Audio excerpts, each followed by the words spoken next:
देवी प्रपन्नाति हरे प्रसीद प्रसीद मातर् जगतोऽखिलस्य प्रसीद विश्वेश्वरि पाहि विश्वं त्वमेश्वरी देवी चराचरस्य शरणागत दीनार्थ परित्राण परायणे सर्वस्यार्थ हरे देवी नारायणी नमोस्तुते। नमस्कार, स्वागत है आपका आचार्यवाणी में। मैं आचार्य डॉक्टर विक्रमादित्य आपके साथ हूँ और आपकी राशि के स्वामी मंगल महाराज इन दिनों शनि के साथ पूरी तरह से एक अलग के से युद्ध में लगे हुए हैं और पूरे संसार में देखिए इस वक्त युद्ध की स्थिति बनी हुई है। 5 बृहस्पतिवार का योग इस आषाढ़ के महीने में पड़ गया है। वर्चस्व की लड़ाई पूरे विश्व में चल रही है। मैं बड़ा तू छोटा, सामने वाला कह रहा है मैं बड़ा। तो यही द्वंद्वात्मक स्थिति जो है आपकी राशि के ग्रह इस वक्त खेल खेलते दिखाई दे रहे हैं। आपको थोड़ा सरलता के साथ जीवन चलाने की ज़रूरत है। विजय के योग जरूर बने हुए हैं आपके लिए। आपकी राशि के दृष्टिकोण से साधने की चीज़ों को योग बनते दिखाई दे रहे हैं, लेकिन समय बदलते देर नहीं लगती है। समय बदलाव की तरफ है, मंगल परिवर्तन की तरफ जाएंगे। मंगल महाराज विभिन्न नक्षत्रों में प्रवेश करते दिखाई दे रहे हैं। शुक्र का राशि परिवर्तन का योग है, बुध का राशि परिवर्तन का योग है और सबसे बड़ा परिवर्तन जो है बृहस्पति महाराज अस्त होते हुए राहु के नक्षत्र में चले जाएंगे। इन सब का प्रभाव आपको समझना चाहिए, क्या कुछ होने वाला है आपकी राशि के दृष्टिकोण से, और उसको समझकर अपने जीवन को चलाने का प्रयास करना चाहिए। बड़े भाग्य मानुष तन पावा, मनुष्य तन बड़े भाग्य से प्राप्त होता है और ये कहीं विचित्र विडंबनाओं के साथ चलता रहे तो फिर ऐसे ही निकल जाएगा, का फ़ायदा क्या है। हम ज्ञान के अनुसार से सही चीज़ों को समझते हुए, समय की चाल को समझते हुए यदि जीवन को चलाएं तो सही समय पे वारे न्यारे कर सकते हैं। कैसे होंगे वारे न्यारे, वो आपको हम बताने जा रहे हैं आपकी राशि के दृष्टिकोण से। सबसे पहले बात कर लेते हैं जून के अंतिम भाग में, यानी 21 जून से ग्रहों का योग आपके लिए किस प्रकार से रहेगा। शनिवार का दिन रहेगा उस दिन, और वृश्चिक राशि वालों को समझना चाहिए ग्रह नक्षत्र क्या कह रहे हैं उस दिन। दशमी तिथि उदया तिथि है, एकादशी क्षय है उस दिन, और ग्रह नक्षत्रों के दृष्टिकोण से योग आपके लिए थोड़े खर्चे बढ़ाने वाले हैं। स्वास्थ्य का ध्यान रखने की ज़रूरत है। अननेसेसरी के कामों में ना फंसे। मन थोड़ा सा कहीं ना कहीं विचलित हो सकता है। सही दिशा में चलता हुआ मन थोड़ा वासनाओं में फंस सकता है और वहाँ अननेसेसरी खर्चे हो सकते हैं। ध्यान रखें, किसी भी प्रकार की वासना से बचें। अननेसेसरी के स्वास्थ्य का थोड़ा ध्यान रखें, फिर ध्यान रखने की ज़रूरत है। बिगाड़े कामों से बचें। एकादशी है, हो सके तो भगवान विष्णु का सुंदर उपासना करें, उनको चरणामृत उनका ग्रहण करें, उनका पूजन करें, व्रत रखें, चावल ना खाएं।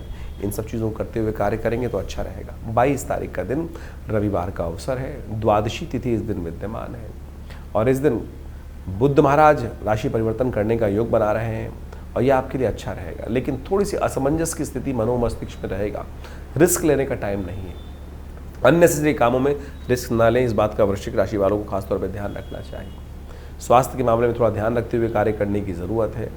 थोड़ा सा गाड़ी वाहन इत्यादि सावधानी के साथ चलाएं। रविवार का अवसर है, कोशिशें करें, भगवान सूर्य को प्रसन्न करें, भगवान सूर्य के लिए गायत्री जप करें, यज्ञ में भाग लें। रविवार को विशेष तौर पर विवेकानंद योगाश्रम में बड़ा यज्ञ रहता है और उसमें सब लोग सम्मिलित हो सकते हैं। वैसे तो नित्य प्रति 8 घंटे यज्ञ चलता है, लेकिन रविवार को सब लोग सामूहिक तौर पर इस यज्ञ में भाग ले सकते हैं। इस दिन गायत्री यज्ञ, नवग्रह शांति महायज्ञ, महालक्ष्मी यज्ञ, सब प्रकार के यज्ञ रहते हैं। आप अवश्य उसमें भाग ले सकते हैं, अपने नाम से यज्ञ करा सकते हैं। 23 तारीख का दिन सोमवार का अवसर है। त्रयोदशी तिथि इस दिन विद्यमान है। चंद्रमा उच्च के होने जा रहे हैं इस दिन ग्रह नक्षत्रों के दृष्टिकोण से। यह आपके लिए बड़ा सुंदर योग बनेगा। आपकी राशि के बिल्कुल सम्मुख चंद्रमा विराजमान होकर शक्ति देने का सुंदर योग बनाएंगे। सोम प्रदोष है इस दिन, ऐसे में कोशिशें करें, भगवान शिव को प्रसन्न करने का प्रयास करें। शनि महाराज अननेसेसरी आपके जीवन साथी के स्वास्थ्य पर भी प्रभाव डाल रहे हैं। अननेसेसरी आपके व्यवसाय में कष्ट देने के योग बना रहे हैं। अननेसेसरी बुद्धि में थोड़ी जड़ता उत्पन्न करने के योग बना रहे हैं। कोशिशें करें, इसको ठीक करने के लिए सबसे श्रेष्ठ कार्य करने का प्रयास करें। इस वक्त भगवान शिव का तेलाभिषेक करें, वो आपके लिए बड़ा कल्याणकारी रहेगा। शाम के समय सूर्य अस्त जब हो जाए तो उसके बाद 2 घड़ी के अंतर करीब 42-45 मिनट तक सूर्य अस्त होने के बाद भगवान शंकर का नर्मदेश्वर शिवलिंग पर या तो विशेष तौर पर दूध से, नहीं तो आपकी राशि के दृष्टिकोण से सबसे श्रेष्ठ रहेगा कि मीठे जल से या तेल से अभिषेक करने से कष्ट को दूर करने के योग बनेंगे। सर्वार्थ सिद्धि योग विद्यमान है। नए कार्यों को आरंभ करने के लिए दोपहर के बाद 3:30 के बाद मुहूर्त अच्छा दिखाई देता है। 24 तारीख मंगलवार का अवसर है। चतुर्दशी तिथि विद्यमान है और ग्रह नक्षत्रों के दृष्टिकोण से नया विजन, मनोविचार में नए, मनोमस्तिष्क में नए नए विचार आपके आते दिखाई देंगे और वो विचार बहुत सारे आपको सफलता की तरफ ले जाते दिखाई दे रहे हैं। तो उन सफलता के विचारों को थोड़ा सा ध्यान देने के लिए ज़रूरत दिखाई दीजिएगा। जो मन में विचार आ रहे हैं उन पर सोचिएगा ज़रूर, ऐसे ही मत निकालने दीजिए टाइम को। टाइम बड़ी मुश्किल से प्राप्त होता है, सही समय है आपके लिए, उसका लाभ लेने के लिए आपको योग बनता दिखाई दे रहा है। 25 तारीख का दिन बुधवार का दिन, अमावस्या तिथि है इस दिन, और उस दिन ग्रह नक्षत्रों के दृष्टिकोण से परिवर्तन का योग बन रहा है। अमावस्या के दिन ये जो परिवर्तन आपके थोड़े से प्रभाव को थोड़ा सा नेगेटिव करता दिखाई दे रहा है। बृहस्पति के साथ थोड़ा सा चंद्रमा की युति जो बन रही है, गजकेसरी जरूर बन रहा है, लेकिन आधा अच्छा आधा खराब समय दिखाई देता है। ऐसे में पितरों को प्रसन्न करें, पितरों के निमित्त ब्राह्मणों को भोजन कराएं, तर्पण इत्यादि कार्य करें, अच्छा रहेगा आपके लिए। 26 तारीख का दिन बृहस्पतिवार का अवसर है, एकादशी प्रतिपदा तिथि विद्यमान है, आषाढ़ मास का शुक्ल पक्ष आरंभ हो रहा है, गुप्त नवरात्रि आरंभ हो रहे हैं। और ग्रह नक्षत्रों के दृष्टिकोण से यदि आप अपने समय को भगवान की आराधना में लगाएंगे तो आपका समय और अच्छा हो सकता है। लेकिन मन थोड़ा सा इस वक्त दुविधाजनक स्थिति में फंसता दिखाई दे रहा है, हाँ ना की स्थिति में, पूजा करूं कि ना करूं, भगवान के सानिध्य में जाऊं कि ना जाऊं, क्या फायदा होगा, संसार में रहूं संसार को त्यागूं, ऐसी स्थिति मनोमस्तिष्क में विचारों में आती दिखाई दे रही, क्योंकि बृहस्पति अस्त है इस वक्त। और ऐसी बृहस्पति में अस्त होने के कारण से सही ज्ञान का लोप होता दिखाई दे रहा है, उसको ठीक करें।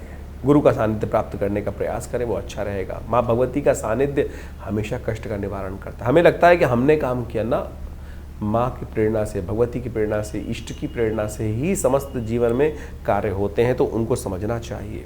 27 तारीख शुक्रवार का अवसर, द्वितीय तिथि इस दिन विद्यमान है, और ग्रह आपके राशि के दृष्टिकोण से धर्म की तरफ आपकी आस्था जगाते। दो दिन पहले आस्थाएं डोल रही थी, अब वो दृढ़ होती दिखाई देंगी, धर्म में मन लगेगा, और ये आपके लिए अच्छा योग है। इसका लाभ लेने का आपको प्रयास करना चाहिए। इस दिन ब्रह्मचारिणी देवी की आराधना की जाती है। मनोरथ द्वितीया है, मनोरथ को सिद्ध करने के लिए इस दिन शाम को चंद्र दर्शन करें, गौ पूजन करें, और हो सके तो विशेष तौर पर माता पिता गुरुजन का आशीर्वाद लेकर काम करने का प्रयास करें, अच्छा रहेगा। 28 तारीख शनिवार का दिन है, तृतीया तिथि इस दिन विद्यमान है। बृहस्पति महाराज जिसके बारे में हमने आज कार्यक्रम के आरंभ में आपको बताया था कि वो राहु के नक्षत्र में प्रवेश कर रहे हैं, और ये थोड़ा सा बृहस्पति को और कमज़ोर करेगा, ज्ञान को कहीं ना कहीं और ज़्यादा आपके धूल चढ़ाएगा मनोमस्तिष्क पर, तो उसकी थोड़ा झाड़ फूँक करने की ज़रूरत है। कोशिश करें अपने घर में थोड़ा धूम्र अवश्य, गूगल लेकर थोड़ा सा उसका धूम्र अवश्य घर में जलाया करें, उससे क्या होगा, नेगेटिविटी दूर होगी। हो सके तो भगवान के मंदिर में जाकर थोड़ा सा गंधोदक से भगवान का अभिषेक करें, भस्म से भगवान का अभिषेक करने का प्रयास करें। इससे शनि का जो नेगेटिव प्रभाव है वो भी दूर होगा। आपकी राशि की दृष्टिकोण शनिवार के दिन है, भस्म से भगवान का अभिषेक, तेल से भगवान का अभिषेक करने से आपके नेगेटिव प्रभावों को दूर करने का रास्ता प्राप्त होगा आपको। 29 तारीख रविवार का अवसर, चतुर्थी तिथि इस दिन विद्यमान रहेगी, और ग्रह नक्षत्रों के दृष्टिकोण से हम समझें जो ग्रह योग बन रहे हैं वो आपके लिए कहीं ना कहीं उपयुक्त है। मेहनत से सफलता प्राप्त करने के योग बनते दिखाई दे रहे हैं, मेहनत से मत भागिएगा, जितनी मेहनत उतने लाभ के योग है। इस दिन शुक्र महाराज भी अपनी पूर्ण ताकत में आ रहे हैं, जो आपकी राशि के दृष्टिकोण से सप्तम भाव में विराजमान हो जाएंगे, स्वग्रही होकर विराजमान हो जाएंगे, जो आपके लिए अच्छा वातावरण बनाने के योग बनाएंगे। 30 तारीख के दिन सोमवार का अवसर, पंचमी तिथि विद्यमान है। इस दिन एक महत्वपूर्ण परिवर्तन हो रहा है। बुध महाराज शुक्र के नक्षत्र में चलते चले जा रहे हैं, और ये शुक्र के नक्षत्र में जाकर मंगल और ताकतवर हो जाएंगे। चंद्रमा के साथ विराजमान मंगल, केतु के साथ विराजमान मंगल, और वो विशेष तौर पर शुक्र के नक्षत्र में प्रवेश होकर आपके मेहनत को लाभ देने के योग बना सकते हैं। तो ये ग्रहों का योगा योग इस आषाढ़ के महीने में जिस चल रहा है, आपने समझा। दिन पर दिन आपकी राशि के दृष्टिकोण से कैसा योग आपके लिए रहेगा, कैसे ग्रहों के अनुसार से आपको उपाय करना चाहिए, ये वास्तविक तौर पर आपकी राशि के अनुसार से आप समझ सकते हैं। आउटलाइन है केवल, देखिए आप वैसे तो हर व्यक्ति का भाग्य अलग अलग होता है, राशि के अनुसार से केवल आउटर पेरिफेरियल पे रूप में हम समझ सकते हैं, लेकिन वो भी एक ज्योतिष का एक अद्भुत पैमाना है जिसके द्वारा हम राशि के दृष्टिकोण से चीज़ों को समझते हैं। लेकिन इस बात को हमें समझना चाहिए कि आपकी राशि साथ साथ आपकी जन्मपत्री, उनमें तारतम्य बिठाकर फिर जो प्रेडिक्शन को समझने का हम प्रयास करते हैं, वो वास्तविक तौर पर आपके लिए जन्मपत्री के दृष्टिकोण से बहुत महत्वपूर्ण समझ में आता है।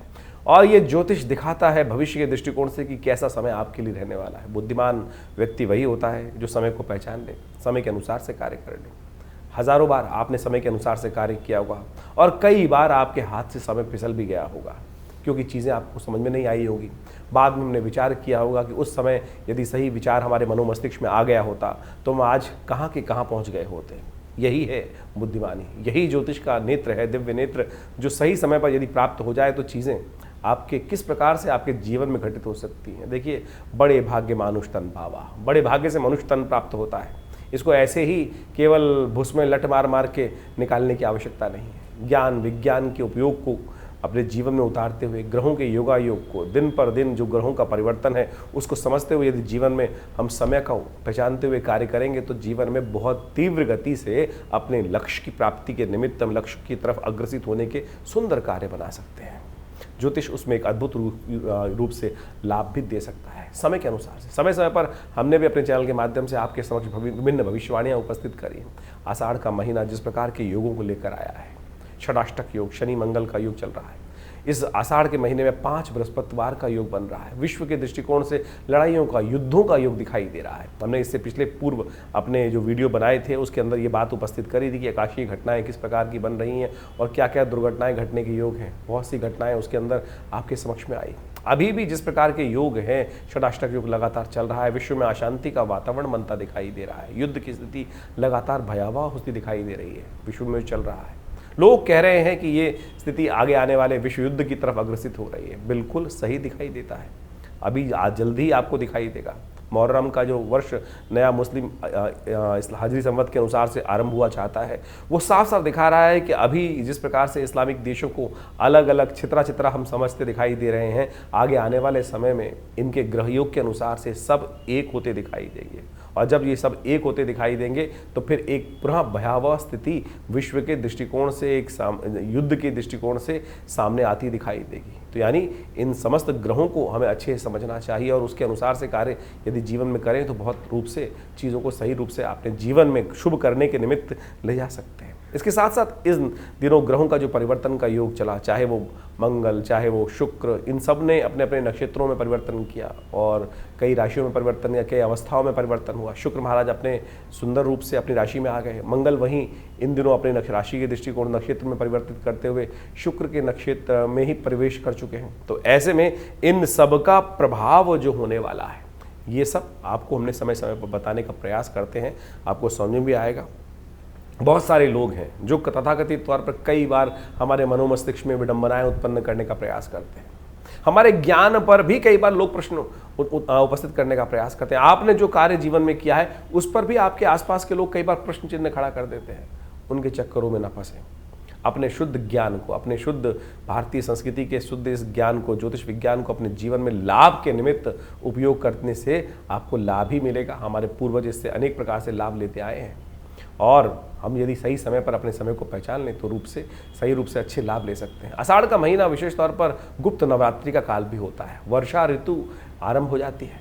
ऐसे में वर्षा ऋतु के अनुसार से कभी आकाश में बादल छा जाते हैं और कभी सूर्य निकल कर सामने आ जाता है। तो ऐसे में कई बार जीवन में ग्रहों जो स्थिति होती है ऐसी होती है, कभी बहुत बढ़िया से चल रहा है और कभी कभी ऐसा दिखाई देता है कि असमंजस की स्थिति हो जाती है। ऐसे में गुरु पूर्णिमा का पदार्पण होता है आषाढ़ के महीने में। ऐसे में नवरात्र, भगवती की आराधना करने के सुंदर योग भी गुप्त नवरात्रि के रूप में उपस्थित होते हैं। इन सब योगों को हमें अपने जीवन में लाभ के निमित्त उपयोग करने का प्रयास करना चाहिए। जीवन में बड़ी भापाधापी भागता चला जा रहा है समय। हमको लगता नहीं है कि समय को हम कैसे अपने काबू में लाएं।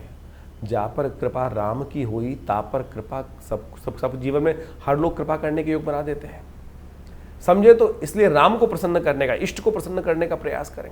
तो जैसे भी ये न के न प्रकारेण जो भारतीय संस्कृति में योग का योग बनता है, जिस प्रकार से शुभ योग बनते हैं, उसमें हमारे ऋषि मुनियों ने हमें कहा है कि सुंदर रूप से परमात्मा की आराधना करने के लिए, अग्रसित होने के लिए हम बहाना बना लेते हैं।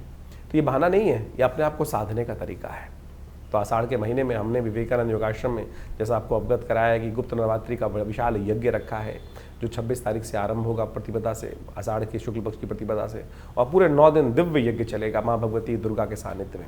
जैसा हमने कई बार आपको अवगत कराया है, हमारा दिल्ली में ये सिद्ध स्थल विवेकानंद योगाश्रम मनोकामना सिद्धि मंदिर, भगवती की सुंदर प्रतिमा जो 1950 के 47 में जब भारत का विभाजन हुआ, वहाँ पाकिस्तान से हमारे इस घर में पधारी और ये 500 साल पुरानी दिव्य प्रतिमा है और हमारे आश्रम में आज भी वो प्रतिष्ठित है। उनके सानिध्य में ये सुंदर यज्ञ रहेगा। आप भी आएँ इस यज्ञ में, अपने निमित्त माँ भगवती के इस दिव्य यज्ञ में कुछ आहुतियाँ अर्पित करें। देखिए जीवन के कष्ट दूर होने के योग बनेंगे भगवती की कृपा से। अनेक प्रकार के जीवन में जब कष्टों को दूर करने का योग बनता है तो मन को संतुष्टि प्राप्त होती है और कुछ मनुष्य के हाथ में है नहीं। हमें लगता है कि हमने जीवन में विजय प्राप्त कर ली हमारे कर्मों से, ना, उसकी कृपा से। तो इसलिए उसकी कृपा का जब भी आपको प्राप्त करने का मौका मिले तो उससे चूकिए मत, सुंदर रूप से अपने आप को अग्रसित करें परमात्मा की प्रार्थना के प्रति, और जो कुछ ग्रह खराब भी है ना वो ठीक हो जाएंगे।